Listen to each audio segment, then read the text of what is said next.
কোরবানির ঈদ আগমন করতেছে, কোরবানির ঈদ। এমন অনেক সন্তানেরা আছে কোরবানির ঈদের দিন তারা গরু জবাই করে, কিন্তু গরুর রক্ত যেমন ভাবে পড়ে তাদের চোখের পানিগুলা ঠিক তেমন ভাবে বেয়ে বেয়ে পড়ে। কারণ যদি জিজ্ঞাসা করা হয় কেন, সন্তান বলবে আমার আব্বা আম্মা আমারে বড় কষ্ট করে মানুষ করেছেন, কোরবানির একটু গোশত আমারে খাওয়াইতে পারে নাই। সমাজের গোশত যখন আসবে মা বাপ টাকা থাকতো আলু বাড়ায় দিয়া গোশতটা রান্না করতো, মা তরকারির ঝুল আলু দিয়া ভাত খাইতো, আমাদের পাতের মধ্যে গোশত গুলা তুইলা দিত। এমন অনেক সন্তানেরা আছে এখন 2-3 লক্ষ টাকা দিয়া কোরবানি দেয়, কিন্তু কোরবানির গরুর গোশত তার মা বাবার মুখে তুলে দিতে পারে না। আরে পারবো কেমনে?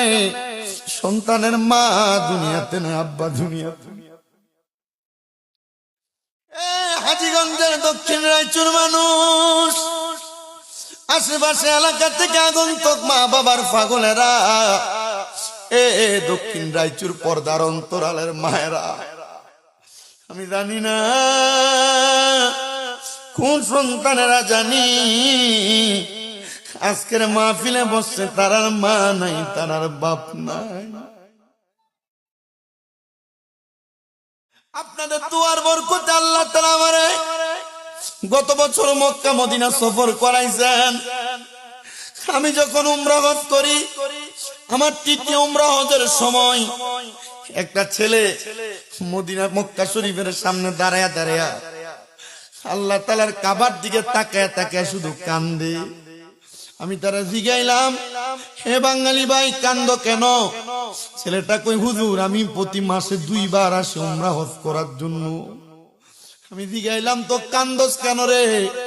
আমার ডাক দিয়া কই, হুজুর আমি বর্তমানে প্রতি মাসে সৌদি আরবের মতো রিয়াদের মতো জায়গায় আমি 3 লক্ষ 3.5 লক্ষ টাকা ইনকাম করি, কিন্তু আমার আব্বা জান শুধু গরু লালন পালন কইরা, দুধ বিক্রি কইরা, ক্ষেত কামারি কইরা আমার দুনিয়াতে পড়ালেখা করাইছে, চালাইছে।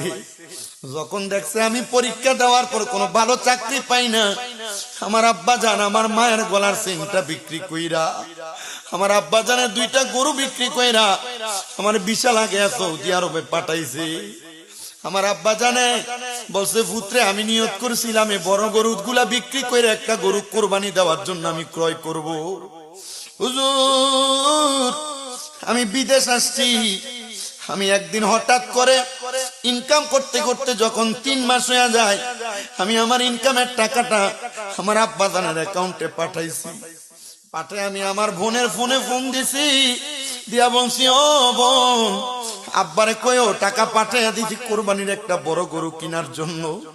আমার বোনে চিল্লানি দিয়া ডাক দিয়া কয়, ভাই কোন আব্বার কাছে বলতাম, আব্বার তো দুনিয়াতে নাই, আপনি ফোন দেওয়ার 1 মিনিটও হয় না, আব্বা জান দুনিয়া থেকে বিদায় হয়ে গেছে। ছেলেটা কই, হুজুর আমি টাকা পাঠাইছি ঈদের 4 দিন আগে। আমার বোন ঈদের দিনে আমার ফোন দিয়া কান্দে সকালবেলা, আর ডাক দিয়া কয়, ভাই কোরবানির জন্য 2-2.5 লক্ষ টাকা দামের গরু কিনছি, টাকা পাঠাইছো, আব্বা দুনিয়া থেকে বিদায় হয়ে গেছে। বাইরে ভাই ফজরের নামাজ পড়ার পরে মা বিছানা থেকে আসে না বিদায়, ডাক দিতে গেছি, মারে দেখি ফজরের নামাজের মুসল্লার ভিতরে মইরা পইরা রইছে। এখন প্রতি বছর 2-3 লাখ টাকা দিয়া কোরবানি দেই, কিন্তু আমার মা দুনিয়াতে নাই, আমার আব্বা দুনিয়াতে নাই। কোরবানির গরুটা কোরবানি দেওয়ার পরে আমি 1 টুকরা গোশত আমার নিজের ঘরের জন্য রাখি না, আমি শুধু চিন্তা করি এই কোরবানির গোশতগুলো আল্লাহর হস্তে আমি মানুষের কাছে, গরিব দুঃখীর কাছে বিলিয়া দিব। গরিব দুঃখীরা খায়া খায়া আমার আল্লাহ তাআলার কাছে দোয়া করব। আমি জানি না রে এই 2026 সালের কোরবানির ঈদের মধ্যে কোন সন্তানগুলা জানি তারার মারে ছাড়া বাপরে ছাড়া কোরবানি দিবে। আল্লাহ গো ওই সন্তানগুলা কেমনে জানি ধৈর্য ধারণ করবে, কেমনে জানি চোখের পানিগুলা আটকে আটকে রাখবে, কেমনে জানি তাদের মা বাপ ছাড়া কোরবানি দিবে। এ সন্তানের দল তোমরা যারা জান্নাতের বাগানে বসছ, মা বাপরে একটু ভালো খাওয়াইতে পারো না, পড়াইতে পারো না, মা বাপ কবরে। মা বাপের কথা বারবার বারবার তোমার মনে পড়ে, মা বাপের কথা বারবার বারবার তোমার মনে পড়ে। আগে এক বেলা না খাইলে মা তোমার বারবার কইতো পুত্রে খানা খাও না কেন, পেটটা দি পিঠের সাথে লাইগা রইছে। এখন যদি 2-3 বেলা না খাও থাকো, কেউ একবার জিজ্ঞাসা করে না জিবাই জিগাইব কে, তোমার মা তো কবরে। এ সন্তান, মা বাপ বেঁচে থাকলে মা বাপরে খাওয়ানো, মা বাপরে খেদমত করা, মা বাপের চিকিৎসা ব্যবস্থা করা, মা বাবার সুন্দর থাকার ব্যবস্থা করে দেওয়া, মা বাবার সাথে সদাচরণ করা, এটা হলো একটা সন্তানের দায়িত্ব। আল্লাহ নবী সাহাবায়ে কেরাম বলে ইয়া রাসূলুল্লাহ, নবীজি গো আমরা আমাদের মা বাবার সাথে কেমন আচরণ করব? নবী কয় সুন্দর আচরণ করবা। শুধু এইটা না, আল্লাহর কোরআন বলে ওয়াবুদুল্লাহ ওয়ালা তুশরিকু বিহি শাইআও ওয়া বিল ওয়ালিদাইনি ইহসানা, তোমরা আল্লাহর ইবাদত করো, আল্লাহর সঙ্গে কোনো কিছুর মধ্যে শিরিক করো না। তোমরা তোমাদের মা বাবার সাথে সদাচরণ করো, মা বাবার প্রতি ইহসান করো। বলে হুজুর মা বাবার প্রতি ইহসান করে কেমনি? মা বাপ জীবিত থাকলে 1 নাম্বার সুন্দর ব্যবহার করে ধমক দিয়া না, 2 নাম্বার মা বাপরে ভালো থাকার জায়গার ব্যবস্থা করে দিয়া, 3 নাম্বার মা বাবার খাওয়া দাওয়ার ব্যবস্থা করে দিয়া, 4 নাম্বার মা বাবার চিকিৎসার ব্যবস্থা করে দিয়া। কোন সন্তান যদি মা বাবার এমন খেদমত করে, তাহলে আল্লাহ তাআলা ওই সন্তানটাকে দুনিয়াতে বরকত দেয়, আখিরাতেও বরকত দান করে। আল্লাহ নবীর সাহাবায়ে কেরাম প্রশ্ন করে ইয়া রাসূলুল্লাহ, নবীজি ও মায়ার নবী, তাহলে আমরা মা বাবা দুইজনের মধ্যে কারে বেশি সম্মান করব? আমার নবী 1 নাম্বার কয় তোমার মারে। নবী গো এরপরে কারে করব? নবী 2 নাম্বার কয় তোমার মারে। নবী এরপরে কারে সম্মান করব? বলে 3 নাম্বার তোমার মারে সম্মান করবা। নবী গো এরপরে কারে করব? বলে তোমার আব্বা জানলে সম্মান করবা। নবীজি গো আপনি 3 বার মায়ের কথা আর 1 বার বাবার কথা বললেন। নবীজি কেন? আমার নবী জানাই তোমার মা তোমার গর্ভ ধারণ করেছে। যখন কোন সন্তান মায়ের গর্ভে 10 মাস 10 দিন পর্যন্ত অতিবাহিত হয়ে যায়, ওই সন্তান মায়ের গর্ভের মধ্যে থাকা অবস্থায় মাঝে মাঝে যে নড়াচড়া করে, মায়ের কলিজার মধ্যে আঘাত দেয়, মায়ের হাতগুলার মধ্যে আঘাত দেয়। সন্তান জন্মগ্রহণ করার সময় একটা পুরুষ মহিলা মানুষ মাত্র 45 ওয়াটের কষ্ট সহ্য করতে পারে, কিন্তু সন্তান দুনিয়াতে আসার সময়, একটা সন্তান যখন মায়ের গর্ভ থেকে দুনিয়াতে আসে, একটা মায়ের 57 ওয়াট পরিমাণ সময় কষ্ট পায়। এই কষ্ট পাইলে মানুষ ইন্তেকাল করার কথা, কিন্তু মা মরে না। এমন অনেক মা আছে দুনিয়ার মায়া ত্যাগ করে দুনিয়া থেকে চইলা যায়। এ সন্তান, আল্লাহর নবী জানায় দুনিয়ার সন্তান জন্ম দেওয়ার সময় যদি কোনো মা মারা যায়, ওই মাটা শহীদের মর্যাদা পায়। কারণ একটা যুদ্ধের মধ্যে আহত হওয়া সাহাবী যোদ্ধা এত কষ্ট পায় না, একটা মা সন্তান জন্ম দেওয়ার পর যত কষ্ট পায়। আর কেমনে রে ওই সন্তান তার মারে কষ্ট দেয়? কেমনে রে ওই সন্তান তার মারে খানা দেয় না? কেমনে রে ওই সন্তান তার মারে জুদা কইরা দেয়? সন্তান, এ সন্তানের দল, আব্বার কথা নবী কেন শেষের বারে বললেন? কারণ তোমার আব্বা তোমার জন্মদান করার জন্য তোমার আম্মা আব্বার সাথে যেই রিলেশনে লিপ্ত হয়েছে, সন্তান জন্ম দেওয়ার পরে আব্বা রক্তরে পানি বানায়া তুমি সন্তানটারে দুনিয়ার আলো দেখাইছে। ওগো এলাগি পিতা মাতার খেলার ছলে মাতৃগর্ভে পাঠাইলে, জরায়ুতে দিয়েছিলে ঠাই। ওগো এলাগি পিতা মাতার খেলার ছলে মাতৃগর্ভে পাঠাইলে, আবার জরায়ুতে দিয়েছিলে ঠাই। তোমারে আজব নমুনা পিতা মাতা টের পাইল না, তোমারে আজব নমুনা পিতা মাতা টের পাইল না। আলিমুল গায়বুন আল্লাহ সাই। ওগো এলাহি তোমার মতো দরদি কেউ নাই, তোমার নাম স্মরণে গুরনি দানে দয়া ভিক্ষা চাই ওগো এলাহি তোমার মতো দরদি কেউ নাই বলেন তোমার মতো দরদি কেউ নাই ওগো এলাহি তোমার মতো দরদি কেউ নাই ওগো এলাহি কি সুন্দর দেহ বানাইয়া এই ববে দিলা পাঠাইয়া তাই তো আমরা করতেছি বড়াই ওগো এলাহি কি সুন্দর দেহ বানাইয়া এই ববে দিলা পাঠাইয়া তাই তো আমরা করতেছি বড়াই আমরার মরণ কথা স্মরণ হয় না চিরকাল কেউ বেঁচে রয় না মরণ কথা স্মরণ হয় না চিরদিন কেউ বেঁচে রয় না কোন দিন জানি আমরা মইরা যাই ওগো এলাহি তোমার মতো দরদি কেউ নাই তোমার নাম স্মরণে গুরনি দানে দয়া ভিক্ষা চাই ওগো এলাহি তোমার মতো দরদি কেউ নাই একটা জবান বন্ধ রাখবেন না চিৎকার মেরে বলেন আল্লাহু আকবার এই আমার হাজীগঞ্জের বড় কুলের দক্ষিণ রাইচু এলাকার বাবা সুনন্তরের কানটা লাগায়া এই মুহূর্তে নবী যখন মা বাবার খেদমতের কথা দায়িত্ব কর্তব্যের কথা বলতে লাগলেন পেছন থেকে বনু কুরাইজা গোত্রের একজন পুরুষ ডাক দিলেন ইয়া রাসূলুল্লাহ ইয়া হাবিবাল্লাহ নবী গো আমার মা বাবার জীবিত থাকা অবস্থার দায়িত্বের কথা বললেন ওগো নবী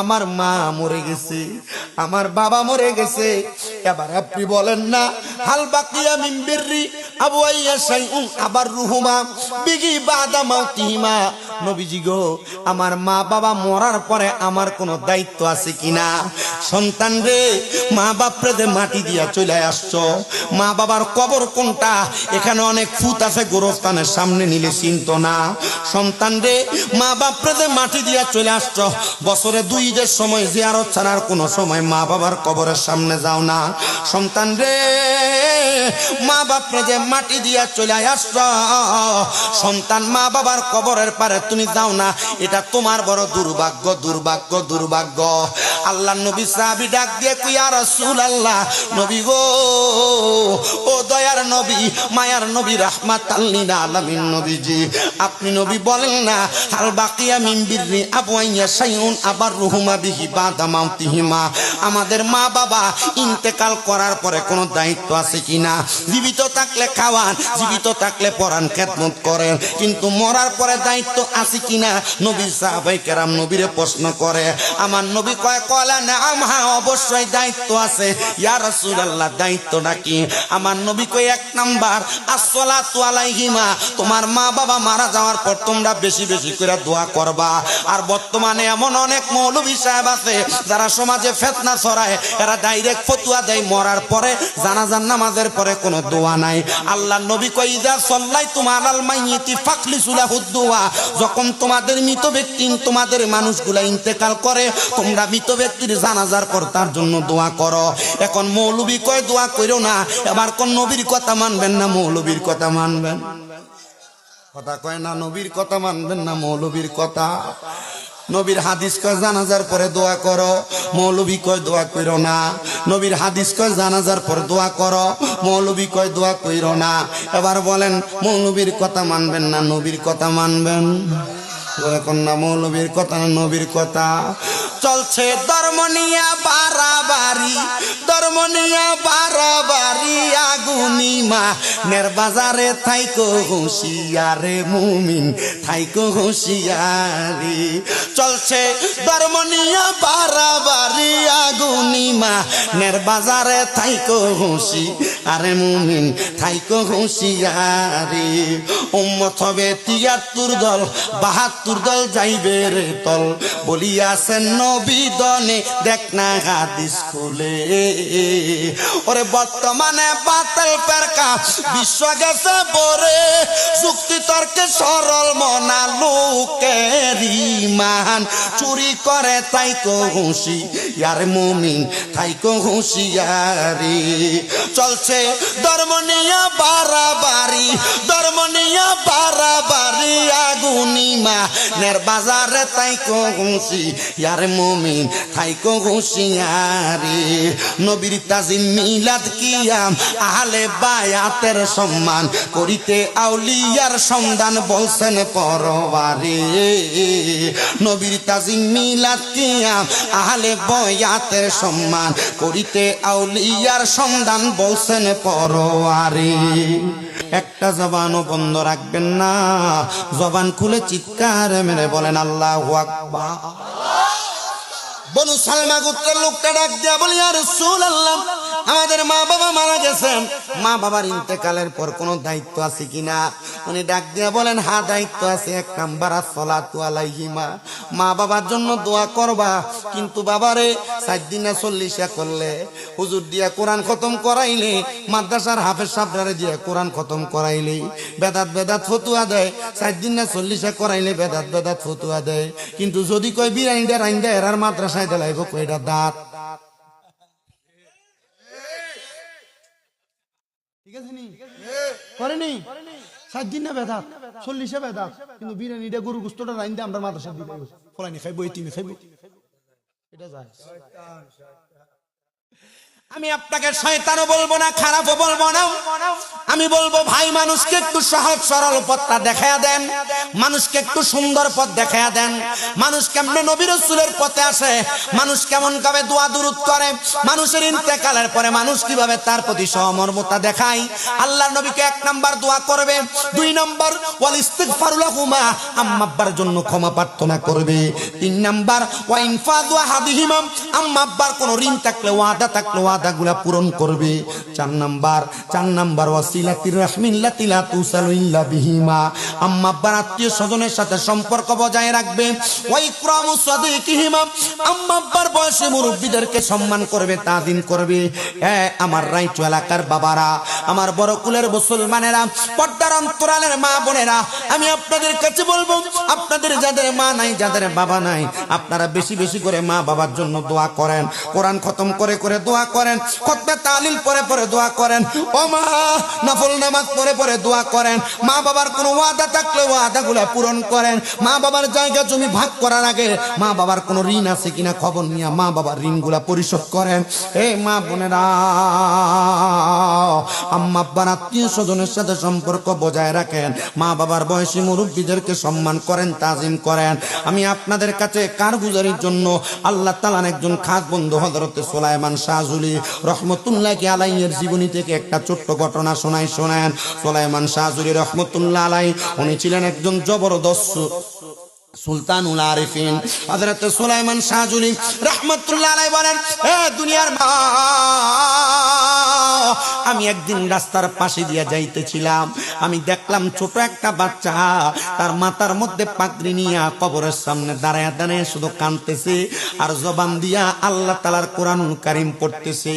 আমি ছোট বাচ্চাটারে জিজ্ঞাসা করলাম, ও বাবা, কবরের সামনে দাঁড়ায় দাঁড়ায় নতুন পাগড়ি পরে কান্দো আর চোখে দিয়ে তোমার পানি পড়তেছে, কারণটা কি?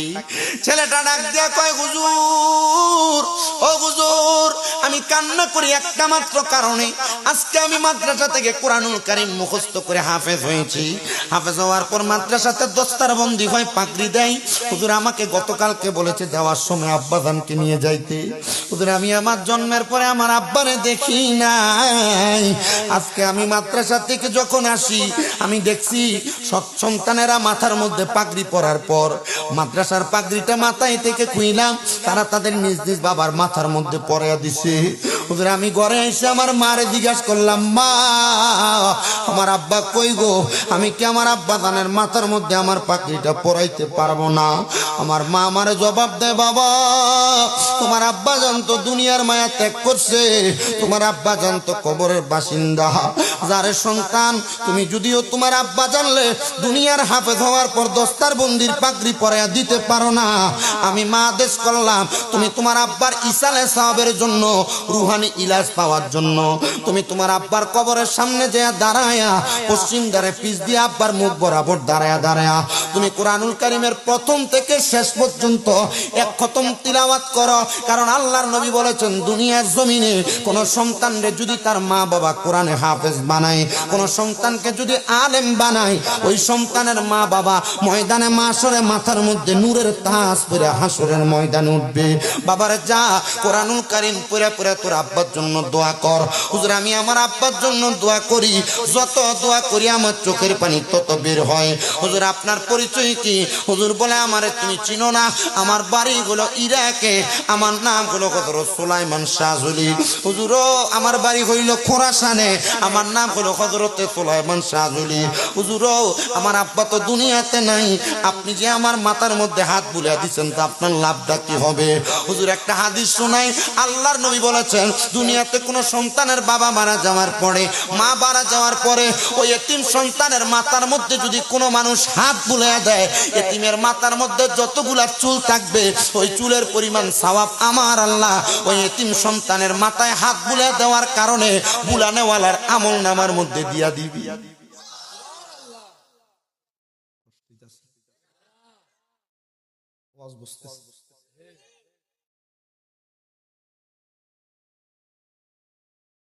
ওই ছেলেটা হুজুরের দিকে তাকায় একবার, কবরস্থানের কাছ থেকে মায়ের দিকে তাকায় একবার, মা ইশারা দিয়ে বলে, এ বাবা, যেহেতু তোর বাবা দুনিয়াতে নাই, মাথার পাগড়িটা খুইলা, তো আফসোস তুই তোর আব্বা জানলে পাগড়ি পরাইতে পারো নাই, পাগড়িটা খুইলা তুমি সুলাইমান শাহজুলির মাথার মধ্যে পরাইয়া দাও। একদিন আমি চলে যাব, একদিন আমি চলে যাব, ববের মায়া ছাড়িয়া, পারবে না, পারবে না, পারবে না কেউ রাখতে দরিয়া আমায়, পারবে না, পারবে না, পারবে না কেউ রাখতে দরি। জবান যদি থাকে মুহাব্বতে কোন, ওরে একদিন আমি চলে যাব, একদিন আমি ভবের মায়া ছাড়িয়া, পারবে না, পারবে না, পারবে না কেউ রাখতে দরিয়া আমায়, পারবে না, পারবে না, পারবে না কেউ। ওরে যেদিন আমার আসবে সমর আমারই দ্বারেতে, আজরাইলা শিবে তখন রুহু নিয়া যাইতে বলেন, আজরাইলা শিবে তখন রুহু নিয়া যাইতে। সেই দিন আমি চলে যাব, সেই দিন আমি চলে যাব, ভবের মায়া ছাড়িয়া, পারবে না, পারবে না, পারবে না কেউ রাখতে দরিয়া আমায়, পারবে না, পারবে না, পারবে না কেউ।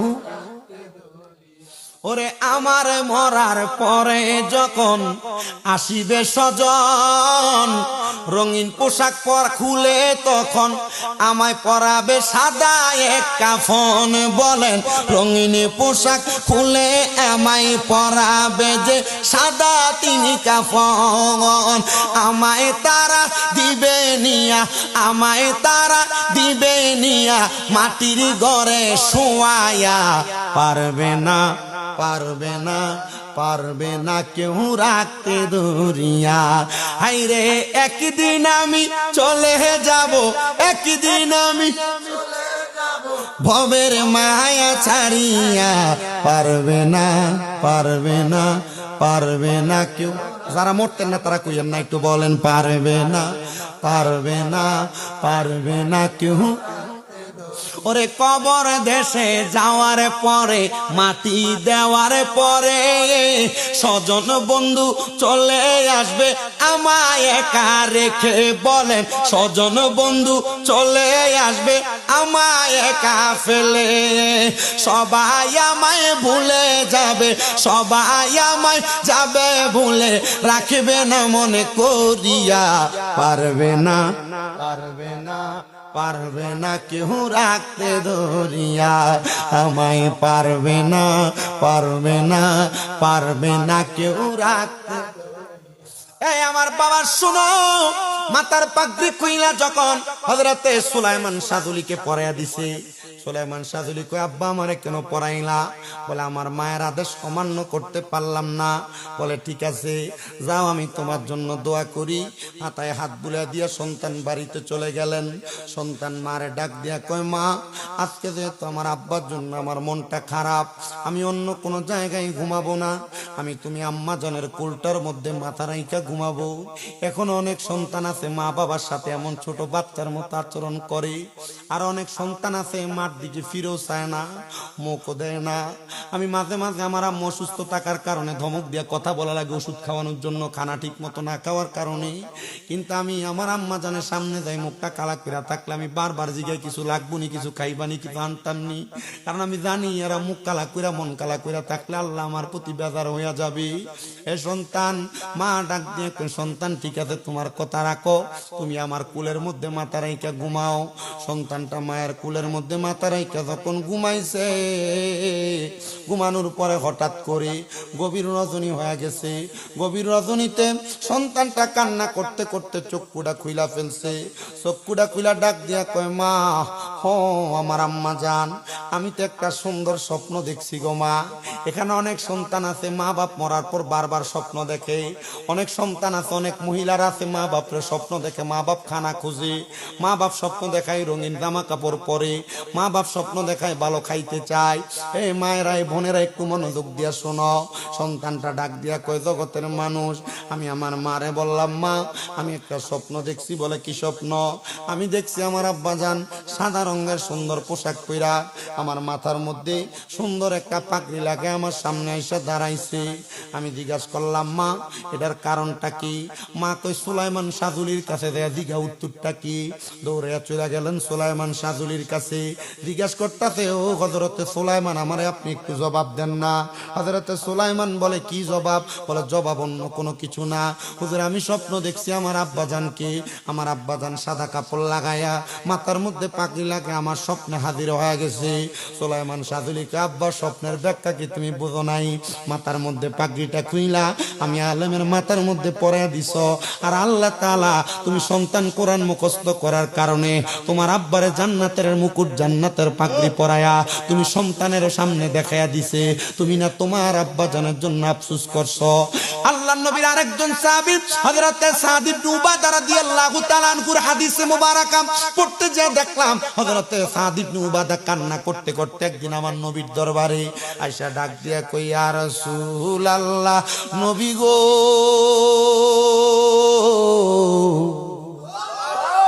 হযরতে সাদ ইবনে উবাদা আয়েশা কান্দে আর ডাক দিয়া কয় নবী ইয়া রাসূলুল্লাহ, আমার মা মারা গেছে, আমার বাবা মারা গেছে, নবী গো আমার মা বাবা আমার অনেক সম্পদ দিয়া গেছে। ইয়া রাসূলুল্লাহ, আমার মা বাবা যে আমার সম্পদ দিয়া গেছে, এই সম্পদ আমার কোনো কাজে আসতেছে না, আপনি বলেন না আমি কি আমার এই সম্পদগুলো আমার মা বাবার জন্য ব্যয় করতে পারি নাকি? আমার নবী ডাক দিয়া কয় সাদ ইবনে উবাদা, যদি তোমার পক্ষে সম্ভব হয় তুমি তোমার এই সম্পদ থেকে আম্মা আব্বার জন্য সদকা করে দাও। সাদ ইবনে উবাদা কই ইয়া রাসূলুল্লাহ, আপনি সাক্ষী থাকেন গো নবী, আমার একটা খেজুরের বাগান আছে, যেই বাগানটার নাম হলো মিখওয়াদা, ওই খেজুরের বাগানটা আমি আমার মায়ের জন্য আল্লাহর হস্তে সদকা করে দিলাম। আমার নবী কয় ইয়া সাদ ইবনে উবাদা, তুমিও সাক্ষী থাকো, সাক্ষী থাকো, সাক্ষী থাকো, তোমার আম্মা জানরে আমার আল্লাহ তাআলা সৎকার বিনিময় জান্নাতি বানাবে। সাদ ইবনে উবাদা আমার নবীর দরবার থেকে চলে গেছে। পরের দিন সকালবেলা কান্না করতে করতে আমার নবীর সামনে নবী ডাক দিয়া কয় গো সাদ ইবনে উবাদা, তুমি কেন কান্না করো, জবাবটা দাও। সাদ ইবনে উবাদা কই ইয়া রাসূলুল্লাহ, নবী গো আমি স্বপ্ন দেখছি আমার মা এবং বাবা দুইজন জান্নাতের খানা খাইতেছে। আমার নবী ডাক দিয়া কয় সাদ ইবনে উবাদা, জানোনি কেন তোমার মা জান্নাতের খানা খায়, বাপ জান্নাতের খানা খায়? নবী গো জানি না। বলে শোনো সাদ ইবনে উবাদা, তোমার মা বাবার জন্য যে তুমি খেজুরের বাগানটা সদকা করে দিছ, ছোট ছোট ক্ষুধার্ত দুইটা পাখি গতকালকে সন্ধ্যাবেলা খেজুরের বাগান থেকে পাকা খেজুর একটু খাওয়ার কারণে তাদের ক্ষুধা নিবারণ হয়েছে। পাখিগুলা রুহানি দুয়ার কারণে আমার আল্লাহ তোমার মারে আর বাবারে মাফ করে দিছে। আর জোরে কন্যা সুবহানাল্লাহ। ওরে আল্লাহর পরে নবী আমার, আল্লাহর পরে নবী আমার, তারপরে মা জননী, মাঝে আমার নয়নের মনি। বলেন মাঝে আমার নয়নের মনি। বলেন আল্লাহর পরে নবী আমার, আল্লাহর পরে নবী আমার, তারপরে মা জননী, মাঝে আমার নয়নের মনি। এ সন্তান চিন্তা করে দেখেন, সাদ ইবনে উবাদা নবী সাহাবী, খেজুরের বাগান সদকা করে দেওয়ার কারণে আল্লাহ যদি তার মারে বাপরে জান্নাতের খানা খাওয়ায়। এখানে অনেক সন্তান আছেন, মা নাই বাপ নাই। মা বাপ বাইসা থাকলে মা বাপরে যদি আপনি বাপের প্রতি যে একটা লুঙ্গি পাঞ্জাবি কিনা দিতেন 1000-1500 খরচ হইতো। মা যদি বাইসা থাকতো একটা কাপড় কিনা দিলে 1000 টাকা লাগতো। আম্মা আব্বা তোমার লাখ লাখ টাকার জায়গা জমি দিয়া গেছে, যদি না দিয়া যাইতো ভাড়া থাকতা, প্রতি মাসে 5000 করে ভাড়া দিলে 12 মাসে 60,000 টাকা ভাড়া দেওয়া লাগতো। মা বাপ যদি বাইসা থাকতো, মা বাপরে যদি প্রতি মাসে 2000 করে খাওয়াইতা, 12 মাসে 24,000 টাকা লাগতো। আব্বারে যদি প্রতি মাসে 1000 টাকা হাত খরচ দিতা, 12 মাসে 12,000 টাকা লাগতো। আমি এমন কোন সন্তান চাইবো না যে লাখ লাখ টাকা মা বাবার জন্য কোরবান করা লাগবে। একটা মাত্র সন্তান চাইবো যে হাতটা বাড়ায় বলবে, হুজুর আমার আব্বা নাই, আমার আম্মা নাই, আমি আমার আম্মা আব্বারে বড় ভালোবাসি। আব্বা আম্মারে যেন আল্লাহ তাআলা কবরের মধ্যে জান্নাতের সামিয়ানার নিচে রাখে।